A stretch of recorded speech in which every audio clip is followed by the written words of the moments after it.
Hello and welcome to Happy Snappin, a podcast where we explore the world of photography with creative, innovative, and just positive creatives. I'm your host, James Warner. Thank you for listening. In today's episode, we are talking to Allie from the popular YouTube channel and Instagram page, 1 Month 2 Cameras. We discuss the origins of our channels, how to work through some of the more popular excuses when it comes to creative work, and what her favorite cameras are right now. Allie is delightful, so I think you're really going to enjoy this conversation. So for those who don't know who you are already, could you tell us a little bit about who you are and what you do? Sure. My name is Allie O'Keefe, and I have a YouTube channel very much centered on similar topics of interest. So old digital cameras, film cameras, photography in general. And yeah, that's kind of my hobby. I do run a production or a production department by day for an advertising agency, but my sort of side passion is photography and all things nerdy. Yeah. And that channel's been going for a while now. It feels like just yesterday to me, but Same. it's got to be like 2 years now, maybe a year or Just two. over 2 years. It was October was 2 years, which is kind of wild. Yeah. Because you were like one of the first people that I met through YouTube, like very early on, because we had such similar interests. But it's been 2 years now, which is crazy. Yeah, that is crazy. Did you ever think it would get to the level it is right now with the amount of people No, that? no. I Yeah. mean, I Yeah. always laugh because, and you've covered the Olympus E300, but I always laugh because that was my first video on the channel, and I Oh, don't okay. have a single photograph in it because I didn't really think of it as like I was literally creating the channel as a means of me to document my own cameras for myself to be able to evaluate and go back, okay, what were my settings when I was shooting that? What did I like about that? Because I was trying to narrow down my collection because I have a gas problem and acquire way too much gear. That's so Seems sweet. to be a running theme. But yeah, so it was really just set up initially as a project for myself, 1 month, 2 cameras, to shoot a camera every 2 weeks from my collection so I could make final assessments and then narrow it down to, like, say, 3 cameras that I would actually keep. And that was just a way of documenting for myself what I was liking, what I wasn't liking, because it's hard to remember sometimes. Yeah. And then it turned into a far larger gear acquisition issue. And now I have way more cameras than I did when I started the channel. Yeah, that same thing has happened to me. Yeah, because um not that you asked, but the origin of my channel was um so I was kind of in a creative slump, Hmm. and then I discovered some people on Pentax forums that were still shooting 6 megapixel cameras. I was like, this is the most Yeah. absurd, like at the time, that was the most absurd thing I've ever heard of. Because I just thought of it like you would only do that if you could not buy another camera. But these are people that I knew had better cameras, and they were still, so that really intrigued me. So I found like a cheap, and it hasn't been that long, but back 3 years ago, these were all so much cheaper. So you could get some of Well, these cameras for like $20. I know it is kind Yeah. of it's wild. It's like, I don't know what happened in the universe, but it feels like there's been this, like, just a total zeitgeist moment where everyone is interested in these older cameras. And I do think there is something to it. They definitely give a totally different experience and quality Yeah. that, I mean, I go into this in my latest review because, essentially, like, new modern cameras, what's special about them is they're programmed to be the most generic, most characterless, flat white canvas for you to impose your own artistry Mm-hmm. onto, right?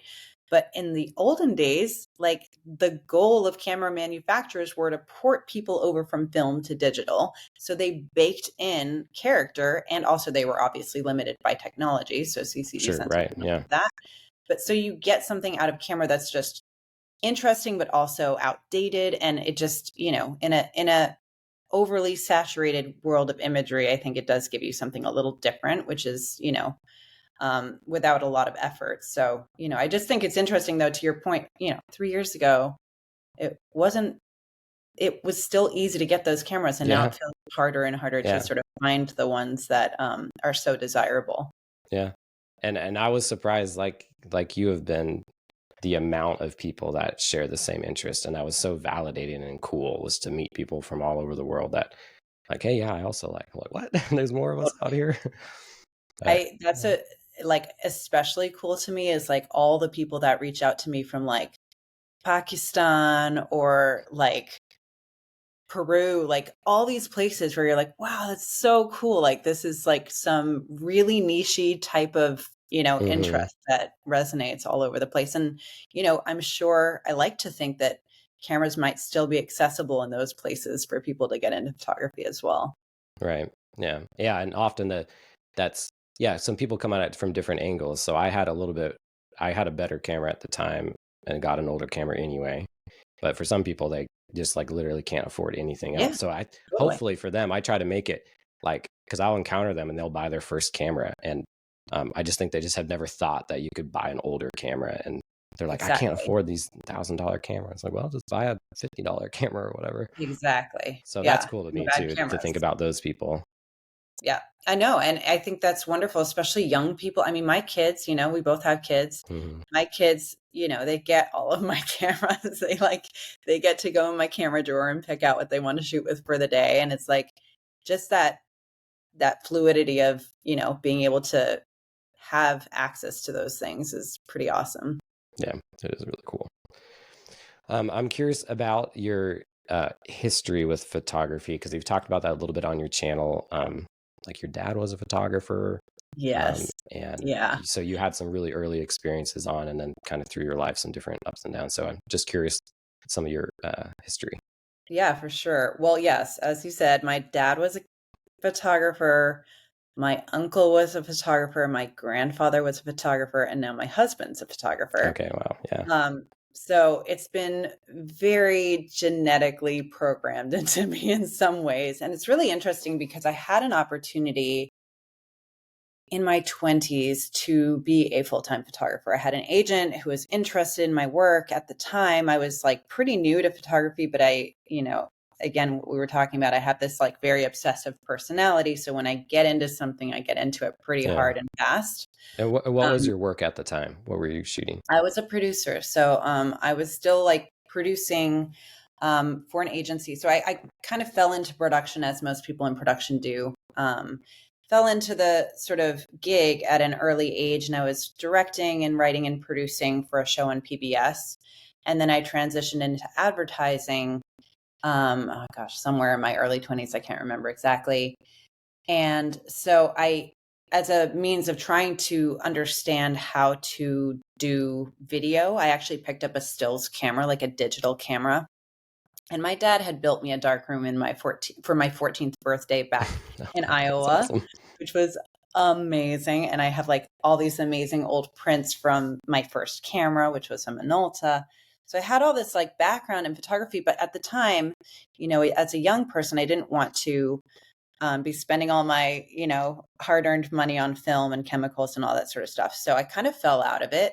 And then when I got back or when I started in production is when I picked up a stills camera again, just to kind of understand the exposure triangle and figure out like, why do I need to shoot at 50th of a second on a stills, just like things like that as I was learning video. And then I became really obsessed with stills. So Mm. I was producing for this agency and like traveling to jobs. And then I would always just bring a camera with me. So I was pretty much shooting like slice of life stuff, BTS on set before like social was a thing. So like BTS photographers, behind the scenes photographers wasn't like a thing at the time. Now it's on like every shoot. But it was just so fun. And I just got really obsessed with it. And so I had someone actually approach me because I was posting all of this stuff at the time, it was probably like MySpace or something. And it was just an interesting thing because I was like, I had this juncture where I was like, do I want to be a photographer? Mm. Or do I want to keep this as a hobby and continue my career path as it was? And it was Yeah. an interesting inflection point where I was like, I love photography so, so much that I was scared of making it a profession. And Yeah, I never did definitely. go down that route. And I think for me, I mean, it's different for everyone. And I see it with my husband, who's a professional photographer and has been pretty much his whole life. but it's really work for him. He loves it, but when we're on vacation or hanging out with the family, he doesn't want to pick up a camera because that's what he does for day-to-day work. And for me, I always wanted to like maintain that like kind of hobbyist amateur love of photography. So yeah, it's just always been in my bag or in my hand. I've always had a camera. Yeah, I had that same, I think a lot of people probably go through that same, a lot of hobby Yeah. photographers. I wasn't not in the same position. Like I'm not a good enough, I'm not the type of photographer that would get hired for anything anyway. But so I'm not trying to say it was because I was good. I was not approached by anybody. But when picking out schooling and thinking about, I thought about going the commercial photography route. And I had the same thought process, which I've talked to a lot of other photographers and they have that too. And it's just So sort of like, interesting. what are you getting out of this? And like, yeah, would that still be there if you made that what you're relying on for income? I think about that a lot with even just YouTube and some of the other things that I do. Like I enjoy it because it's just like a fun thing. But if you made it something more than that, it would no longer be fun. And so, yeah, there is an interesting balance there. It's really, I mean, it's interesting that you mentioned that about YouTube as well, because I made a very, very distinct decision with that as well. And it's not that I'm thinking like I could have been more or anything like that, but I really actively maintained a focus on just doing what I want because, Yeah. especially having a full-time job and having kids and trying to live a life, if I were to make it more, I would have to like really hard pressed for a transition into full time, Yeah. which is awesome. And I think it's so cool that people can do that and make a living at it. But yeah, for me, I was just like, I like maintaining this as like my total no obligations kind of hobby on the side. Yeah. Yeah, I think that's a good thing for people who are listening to this to consider as well if they're ever feeling burnt out by something, or Yeah. because I think Sean Tucker, I don't know if you watch his channel on Mhm. YouTube, but he just Yeah, posted a it's video great. earlier about something about like when people stop liking your work or whatever, Right. like Why maybe why people don't like your photography, I think it yeah, was or something. Yeah, like, yeah. And his for those who haven't watched, which I encourage you to watch because it's a really good his stuff is really good for just working out your creative nature and stuff. But his point was there's kind of a feedback loop in social media where you put something out there and you kind of start to see what people react to and what doesn't. And then you might start just going after the things that people are getting, like what's getting the best reaction. And especially when it comes to monetizing things with YouTube and stuff, totally. that's kind of the advice is because they're like, look, that's where the money's at. Like that's where people are reacting. You do that.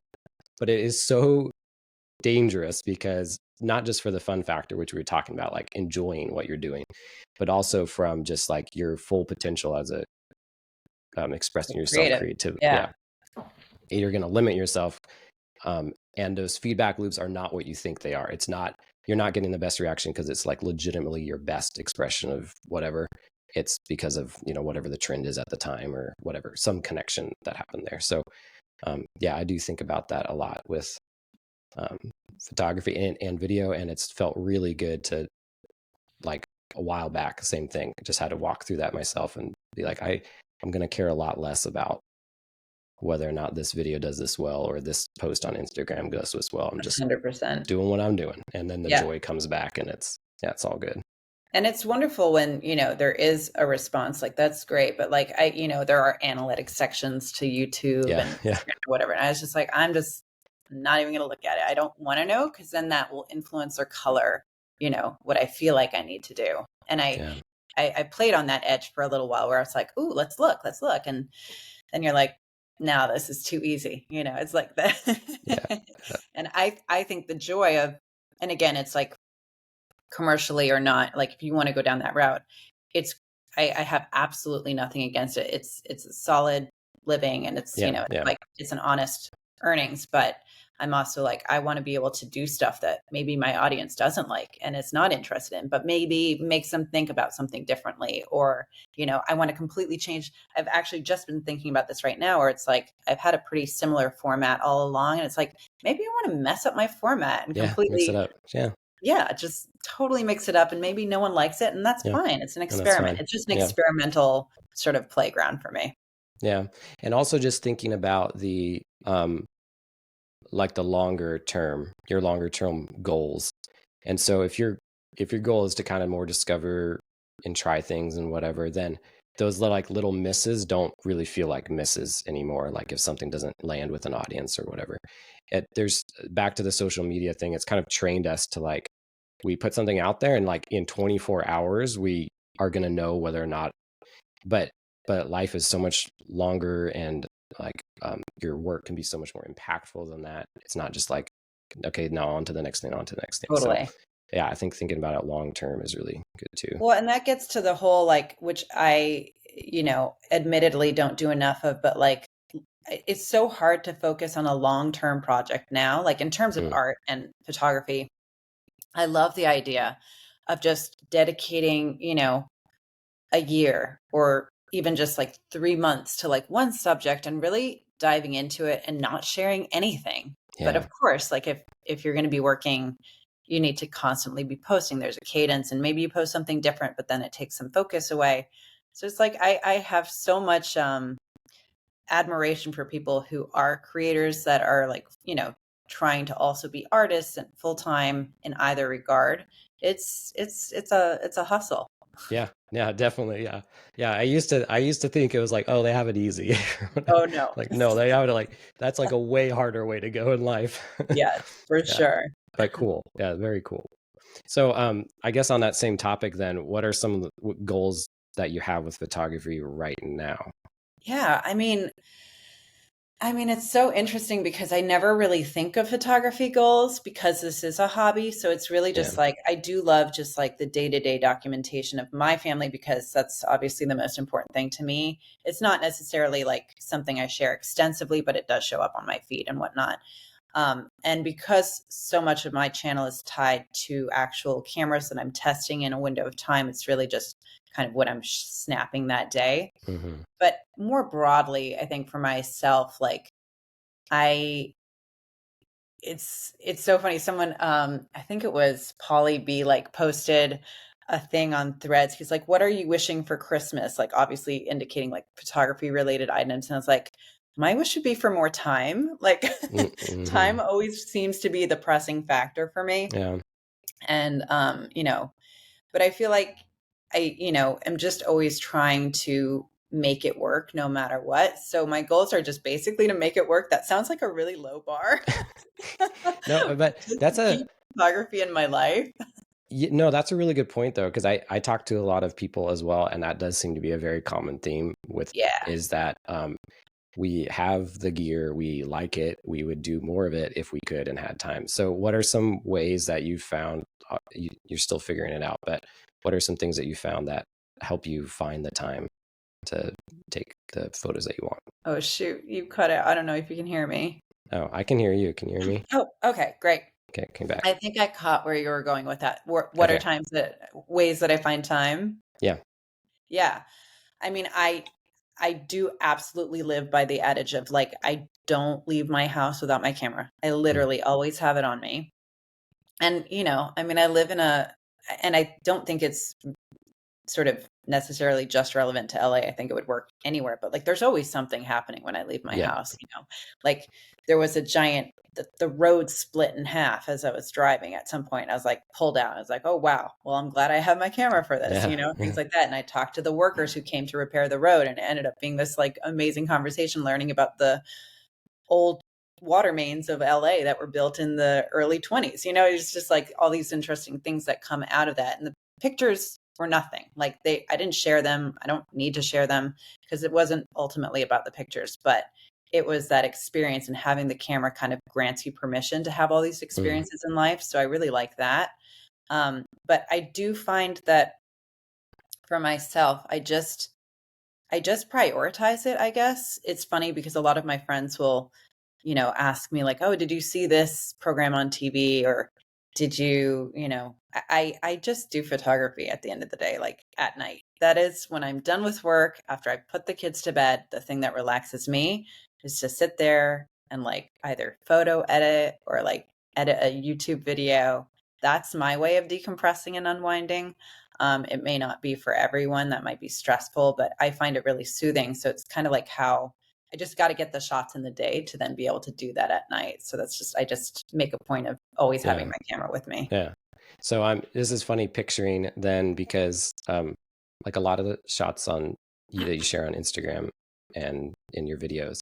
So you're not like out like I got an hour, I'm taking photos, you're like running an errand. Is that where those shots are coming from? Literally, like I happen to be going to get, a bag of chips at the store, and I turn around and there's someone getting in their car and they look, I did do this literally the other day. I went to get yogurt or something at the store.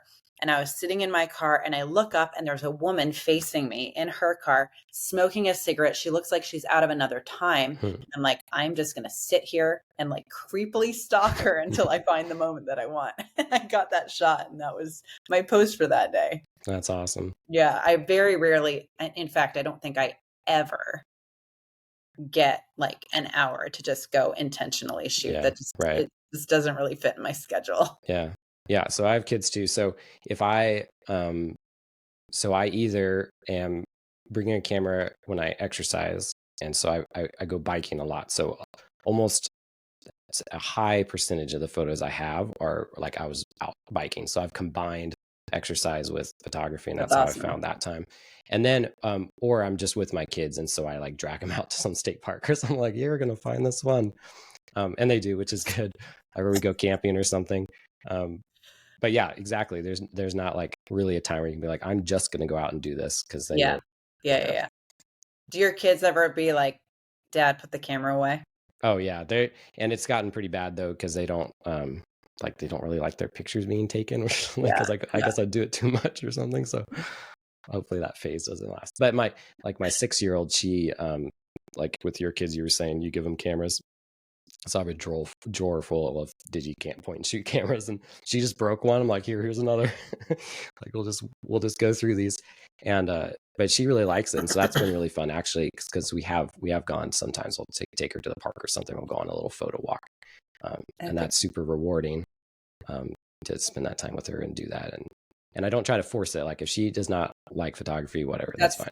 Totally. Yeah, I'm the same way. I'm like, if they don't ask for it, I don't do it. Right.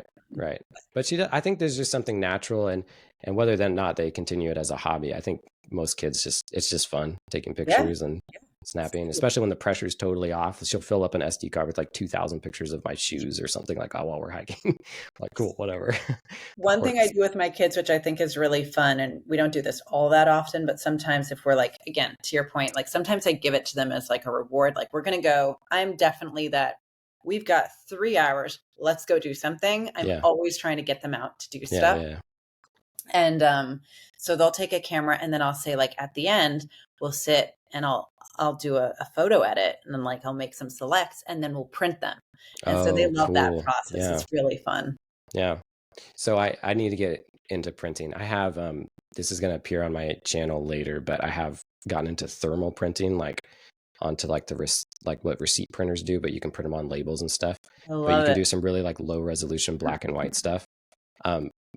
But yeah, my daughter loved that, and that got me thinking. I was like, oh man, of course, the physical photo.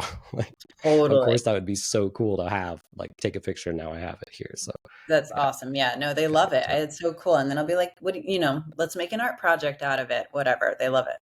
Yeah. So photographers sometimes like to classify themselves, or maybe we just classify other photographers. It's like, I'm a street photographer, I'm a whatever. I've decided, I used to say I was a landscape photographer. This was years ago. And I would like plan a trip, figure out when the light was going to be the way I want, whatever, and go out there and take my landscape photos that looked kind of okay. And that was it. And then I put down the camera, and I honestly didn't pick it up until the next trip where I could go out and take landscape photos. Oh, now wow. I've developed more into just snapping and whatever. And so now I just call myself a dad photographer, and I just snap things, and it doesn't really fall under any genre. Sometimes there's some landscapes if I happen to be somewhere pretty, or sometimes it's just like whatever is going on. Do you gravitate towards some genre of photography? Like if you had all the time in the world to go out and just pursue one, what would it be? I mean, I would probably, if I like were to pigeonhole myself, like if someone was like, I'm going to hire you and your job is to be a photographer for a genre, I would probably go with travel photography. I Okay. love traveling. I love trying foods and meeting people and exploring cultures and looking at architecture. So I do have a friend who is just an amazing photographer, and that's all he does. He shoots for all these hotels and for Condé Nast Traveler and Mm, all that. And it's always like so cool to see all this stuff everywhere in the world that you would probably never be exposed to. Even if you did fly there or something, you get these experiences because you're shooting for a magazine or a hotel that you yeah. wouldn't maybe have access to otherwise. Like he just shot, I'm going up to Yosemite in a few, or in a, Oh, wow, awesome. soon, in I like a have week. yet to be there. I need to go there. Yeah. It's so amazing. I've been there once, only once. Oh, cool. Cool. And it was just stunning. And so I have a really good friend, Monica, back in New York. I used to live in New York for years and years. And we met through Flickr in like 2009 or something Nice. That's a crazy, good like way friendship. old school. Yeah. And we've been besties like forever on the photo front since then. And so basically, we do an annual trip, her and her husband, and me and my husband. We leave the kids at home and we go somewhere in the world together to do like a photo long weekend or Oh, something. cool. Very cool. Yeah. So this year, we're going to go to Yosemite. So they're coming out. And yes, how did I get on the Yosemite? Oh, yeah. So my friend who is a travel photographer, he shot the park for Condé Nast Traveler like a few months ago, and he got this insane experience of like flying over the park in zones you can't fly Oh, otherwise, wow. like, so it's just like really, really cool.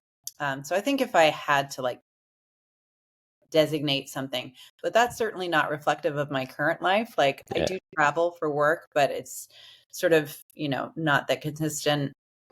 And when I am traveling, it's usually pretty intense. So I'm not spending a lot of time taking pictures. It's usually, and I do this for my reviews. Like I will do reviews from hotel rooms. In fact, my latest review is going to be from a hotel room because it's the only time I had to be able to Yeah. record it. Yeah. But when I'm taking pictures on those trips, it's literally me walking from the hotel to my office or to the Right. shoot or whatever. And so it's just snapping like in an hour window or something like that in transit. So Yeah. it's, again, just fitting it in where you can. Yeah. Yeah. I had somebody comment on one of my recent videos, and he's like, it looks like you just walked out of the shower and filmed this. I was like, yeah, actually I did, because that was like that the kids were doing something, like they were gone, and that was like literally the 30 minutes I had during the whole week where I could sit and film something. So yes, I did just walk out of the shower and do that. Yeah. So just making time where you can find time, and surprising how much you can make it work. And I am a I big know. proponent of there is something to photograph. And so that was the other thing. Coming from like really liking landscape photography, I just hadn't really looked at anything else, and I wasn't finding like compositions anywhere or anything was very interesting. We moved down to Texas, and at first, southern Texas to me was not very photogenic, because I was used to like western mountains, Right, right, right. and it was just yeah, so it was really hard. But then I found wonderful things, and it just leads you into, so just wherever you are, it just is interesting. It'll lead you to something. Like you'll have something about your area. Maybe you get like really cool birds that are Yeah, coming in, and you can yeah. kind of pursue that.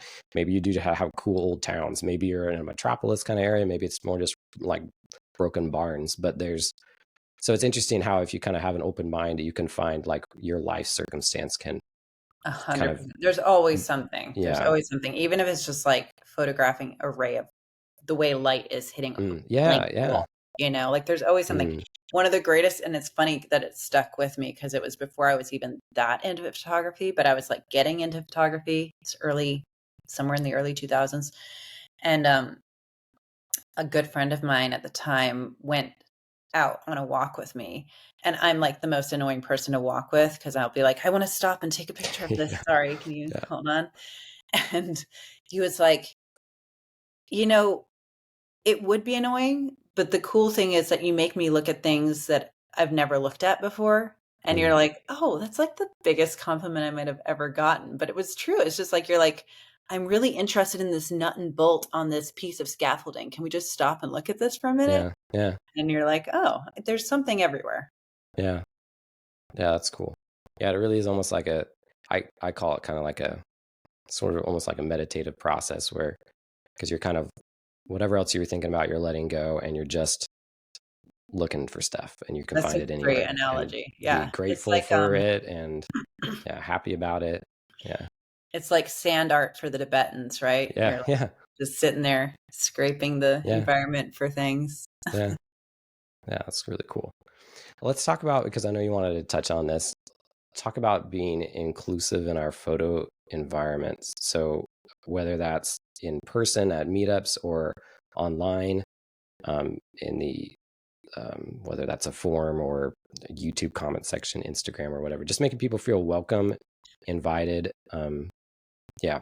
Yeah. I mean, I think what I think I've realized, reflectively, after 2 years on YouTube is that while I did start the channel to just kind of assess my gear, the ultimate goal was actually probably like a little bit of a cry from my soul to find like my community again, because I had moved to Mm, LA well, it was earlier, it was like 2016, but I had a young child and then I got pregnant again and then COVID hit. So I didn't really feel like I ever really assimilated and got a community sure. here. And so I was, very much sort of looking for my people, which I had in New York. New York, I had a really sort of robust, like community of photo nerds. So I say that with all love. Um, so I was really looking for that. And I think that is kind of, it's what transcends photography and it makes it a bigger thing. And I think the thing that I've seen a lot is, there's definitely, it's a very sort of, not a bad thing, but a male dominated field. Sure. Yeah. Creativity, I think, would probably all be categorized that way. I see it certainly on the sort of director's side of, creatives Mm, and advertising. It's all very largely male dominated. And so for me, I always remember just feeling like I really want everyone to feel welcome here. And I really want this to be a space for everyone to engage and, have no gatekeeping or anything like yeah. that. And so, I was again early on talking with you, and I was like, oh, this is so cool to just like have this open dialogue. And I think even especially in YouTube, like I've just noticed there can be some like a little bit of gatekeeping and stuff like that. And so it's just like, I just didn't want any of that to sort of be in the way of like at least how I engage with my audiences. So I don't do it as much anymore, but I really at the early stage tried to like respond to every comment and engage with every person in the DMs and all that. I don't have time to do it, but I really, especially for females, wanted to encourage involvement. I have noticed like at photo walks, it is usually guys. And I've had women reach out to me and be like, I want to go, but I'm intimidated. And I'm like, Yeah. don't be intimidated. I certainly was. I remember my my first Beers and Cameras, which is a great photo community that's actually everywhere. So if you ever want to get involved in like a photo walk, they're, all over America, in Europe, they're all over the place. They just opened a Mexico City chapter. Oh, cool. So it's just really cool because it's a great place to engage. And rarely do I take pictures on those things, but it's more about meeting the community and finding, friends and bonds. And those friends have stuck with me here in LA. Like I go out to dinner with them, all of that kind of stuff. But just really encouraging everyone, regardless of, gender or persuasion, to just, photography is what bonds us. It's a common Hmm. language. And especially in a day and age where like common languages can be tough for any given reason. I love the idea of photography bringing us all together. Yeah. And hopefully, I would hope at least like that you can feel like if somebody feels different for any reason outside of whatever group they're trying to get into, that they can, instead of seeing that like a bad thing, can see it as like an advantage and a good thing. And Completely. that's what I see. So people come to me sometimes and they kind of talk about like, oh, maybe I'll start a YouTube channel. I'm like, please do.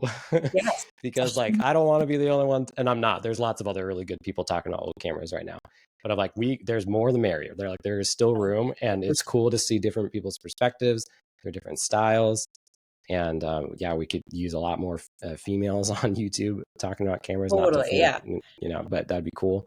Rick Uh, Rubin, who's like this like very prolific yeah, record yeah, producer, he said something, and I put this in an old video, but I think it's so accurate. Like the idea of being threatened by joining a group or being in a group and being threatened by a newcomer or anything like that is such a sort of myopic way of thinking, because Yeah. nobody can do you. Like Hmm. there's never going to be another James, there's never going to be another Allie. It's like, we're going to do the same topic in our own way. Yeah. And so like, I have never, I always love when people come to me, and there's one woman in particular, and if you're listening, you know who you are. And I encourage you yet again to start your YouTube channel. But she's always saying that she's, Do it. not quite, ready or whatnot. And she's, I can tell that she's really working towards it. But there's no perfection. There's no getting it right. It's Yeah. just, you show up, you say what you need to say or what you want to do. And that's all it is. And I think that's the only way I could start my YouTube channel. It's like, well, I don't have the time to do the level of, I'm a damn, excuse my language. I'm a producer. Like, I am used to creating high level, very incredible content. Like, that is my expectation. And with that expectation, I would have never started a YouTube channel. I Yeah. had to Right. Right. start with just like, I have 20 minutes. I'm going to pull out my phone and I'm going to record a talking head segment about the Olympus E300 because I love this camera, and I'm going to put it up. And lo and behold, like, no one cared that it was crappy quality. Nobody cared that I just like barely gotten dressed. It's just like, the content will override the production value. The content will override anything if you're speaking and sharing something that is unique, and it will be inherently unique if it's from your perspective, because no one else is going to be the same as you. Yeah. 100%. Yeah. Especially when it comes to talking about cameras, and like a lot of it is just so subjective. And I'd love to hear other people's thoughts about Totally. certain things. And Totally. yeah. And I think just to further encourage other people, I think we're kind of at a point with YouTube and stuff where people have gotten so high quality, but there's almost like, let's be back in 2008 on YouTube, when people just like, there was no expectation and you just like met cool people. Yeah. So, and I think there is like a reflection of that, people kind of yearning for that sort of thing. So, yeah. And then you have to start somewhere. You like literally have to start somewhere, or else it never happens. Got Same with it. just Gotta like start sharing somewhere. photos online or whatever that Yeah. you're like, whatever your goal is, you just have to start. If I were to give one tip to anyone who wants to start a YouTube channel, like, I don't care if you're shooting on your phone or like a really bad old camera, but the one thing you do need is good sound. And it doesn't have to be expensive. You can get like a $15 little like lav mic off of Amazon or something and plug it into your phone. But the Yeah. sound is the one thing that I do think makes or breaks someone engaging with your video. I think that's really important. And I don't do it well either. It's always a challenge for Yeah, me. sound is so hard. I don't know why. Sound is so hard, Like man. I always, yeah. But yeah, I think that you're absolutely right. Yeah. If you're a little fuzzy or whatever on the video, that's fine. But yeah, Yes, gotta be able to totally. hear you. Yeah. Yeah. Okay, I got a little game for you to play. I love a game. Okay. So I'm just gonna and just answer with whatever's on the top of your mind. Okay. So All right. it can be whatever. I'm just gonna give you categories of cameras, and you've tried a lot of cameras. So I'm just curious gonna be what your answers are gonna be. I'll give you a category, and Okay. then you tell me like what your favorite camera is in that category right now. Oof. Just Oh, this is going to be whatever's hard. going. Yeah. So what is your favorite compact camera right now? Okay. I've been asked this a lot because I have reviewed a lot of cameras, and I'm just going to go out on a limb here and say I still love my Panasonic LX3 the most. Oh, okay, interesting. Yep. Yeah. So I had Combination. a LX3 Oh, before. So yeah. that's for those that don't know and are looking it up right now. So that's it's got a little bit of zoom range, right? Yep. I can't remember the sensor size, but it's It's small. a small compact. Yep. But you do have more manual controls on that camera, right?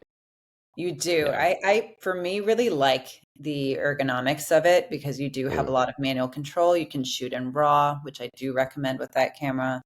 Um, the LX5 is arguably the better camera.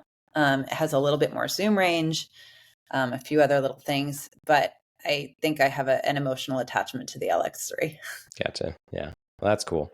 And maybe you can save a little bit of money by going for an LX3 instead of. Well, actually, weirdly enough, LX3 is kind of blown up. So maybe if you're looking for a deal, the LX5 is actually Yeah, maybe it's the other way around. It's so funny how that happens. And I it feel is. partly responsible sometimes, but Yeah, 100%. that's the fun. For everybody, just find the cheap camera no one's talking about and read Exactly. between the And lines. hashtag no bad cameras. Yeah. That is not like a nonsense saying. Like I really do believe that you can make anything work. Yeah. Has there been a camera that was really bad that you tried? If you Well, had to pick one? it's so funny. This is again where it gets so subjective. There is a camera. I wonder if I should say it.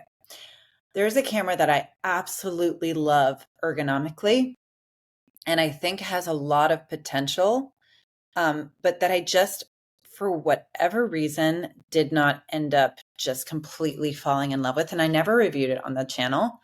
And I know there are going to be people out there who are going to be like, oh my God. Okay. So it was the Sony DSC V3. Okay, It's I was gonna say if you were gonna say Pentax, I was gonna have to just shut this call off right now. But I'm just kidding. Okay, so the Sony V. the V3. It is such a cool camera. I really, I don't even really, know what that really is. liked shooting it. But for whatever reason, the files just never struck me in a way that was like special enough for me to want to keep it or review it. And someone has reached out to me in my DMs and been like, I think they're going to be really upset when I say that. But to them, it was like the greatest camera of all time, and they loved the files more than any other camera. So this is where it gets so subjective, Yeah, right? Like, and I absolutely. do this all the time on Instagram where I post like straight out of camera JPEG versus like my edited RAW, or like straight out of camera RAW through a Lightroom processor. And everyone always seems to like to comment, I like the straight out camera better, or I like the edited better. And I'm like, cool. I'm not here to like, you know, Yeah, I'm just trying to show the range. I'm not here to yeah, try to like yeah. tell you my version's better. Right, It's just I right. want you to be able to see what the camera is capable of and how the files can be stretched. Yeah, But everyone should just do them and like yeah. enjoy how they like to see the world. And that's again their your unique perspective. Right. And I have a look, I have a vibe, I have a thing that I like to get, that I'm drawn to, and that camera just didn't produce what I Yeah. was looking for. There you go. So sorry to that person that I made you admit that. Yeah, and But it feels I great in the think hand. yeah, so on both sides, don't ever feel like you have to keep a camera you don't like just because people talk Totally. highly of it. So somebody I think on my forum bought an Olympus E300, which I love, and um was like, I'm not getting along. I'm like, sell it, like move on, Totally. like find a camera you like. And then So on the flip side, and I'm actually the same way. So if there's a camera I like, truly, I'm like, I'm not a huge fan. I just don't even post the video. It's like a wasted time for me. Not wasted time. I had fun using it, whatever. But right. like, I just burn the video because I don't want anybody who owns that camera to hear me talk bad about it and then be like, oh man, I love this camera. Like, who cares? Like, you love it, just stick with it. So yeah, not about that negativity. Nope. DSLR. Do you have a favorite DSLR right now? Oh, my favorite. Okay. Well, so that gets even more I mean, these are all really complicated. Um, I'm going to go with the Nikon D700, and this is like uh relatively challenging because there's so many DSLRs that I love, but I really just love the handling of that. That being said, it's a tough one to call out as my favorite because I definitely wouldn't bring it with me everywhere, which is part of the challenge of like, Just because there it's are big? smaller DSLRs Oh, that, okay. Yeah. I'll bring with me every day. And that's just not one of them. But at the same time, I just absolutely love the handling of that camera, and the files Cool. are phenomenal. Yeah. Nice. I'd love myself a chunky DSLR. It's such a There's nothing glorious else like it. experience. I love Yeah. it too. Do you shoot film still? I know you I do. have. I Okay. do. I do. Do you have a favorite film camera right now? I do. I do. Oh gosh, I wish it was here. It's so cute. My Pentax 110, Oh, wow. Okay. my favorite film camera. I Cool. love that camera. I have I know you do too. I have all the lenses. Mm-hmm. I absolutely love shooting 110 film. I like the extra grain and the, kind of crappy quality of it. So that's hands down my favorite camera. That is awesome. Yeah. I have not met many people that are actually still shooting the Oh, Pentax 110. so fun. Do you have to jump through any crazy hoops to do the film? Well, I get the film from Lomo because they're the only ones really producing it. So I shoot mostly Lomo Tiger, which is their color film, ISO 200. And then I shoot the Orca, I think it's called Orca, which is their black and white. Both great. I do jump through hoops to get it developed and scanned because you do need like a little bit of expertise in that field. And other people will do it, but I don't think the scans are as nice. And I got this really great hot tip from Sissy Lou, who's another wonderful film photographer on YouTube as well. And she shoots all kinds of 110 film as well. Oh, so cool. She gave me an insider tip on like where to send it to get it developed and scanned. And it's been a treat, but they're on the other side of the country. So like I wait many, many days. I spend way too much money to get those images. Sure. It's much more expensive, not much, but it is more expensive than me just shooting 35 millimeter and getting that developed locally. But it's such a fun experience to shoot that I just do it anyway. Yeah, that's really cool. That is way fun. Well, that's all I got for us today. If anything else you want to talk about or mention before we close up? Well, I want to know what your like all-time favorite camera is. Oh, okay. Turn how the tables turn. It is either the Pentax K1 or the Ricoh GR. And I flip-flop between those because the Pentax K1 is more versatile. I could use it for just everything, obviously, because it has interchangeable lenses. But the Ricoh GR, because it fits in your pocket, especially with my dad photography genre that I'm in, that gets with me. That would go with me everywhere. So it's hard to say, but sometimes I do lean back on if I could only have one camera, that question is the Ricoh GR, just because I'm set. Like I've never had to worry about the images out of that camera. It's just always like, and like you said, finding the workflow, finding a camera that like, you know how to work it and get exactly what you were intending to get is so important. And that's a camera that I feel very consistent with. That's awesome. That's awesome. It's great. Great cameras both. And I have never tried a K1. It's like very high on my list. Oh, that's funny. Yeah. I know it's kind of shocking because I've had I was just total and I would still call myself a Pentaxian, but I only shot like the K7 for years and years and years. And like I've had some of my favorite film cameras are Pentax as well. The LX as an example, but I have never shot the K1. So someday cool. I'm going to come to Iowa and we're going to exchange cameras. That's right. Yeah. But you shot the 645D. Oh yeah. I have the 645D, the 645Z, and in film days, the 645N. So I was a big 645 Pentax person. Yeah. Yeah. The K1's special to me. Yeah. I'd be curious how it looks like an awesome camera. Well, thank you so much for spending the time with us today and talking with us.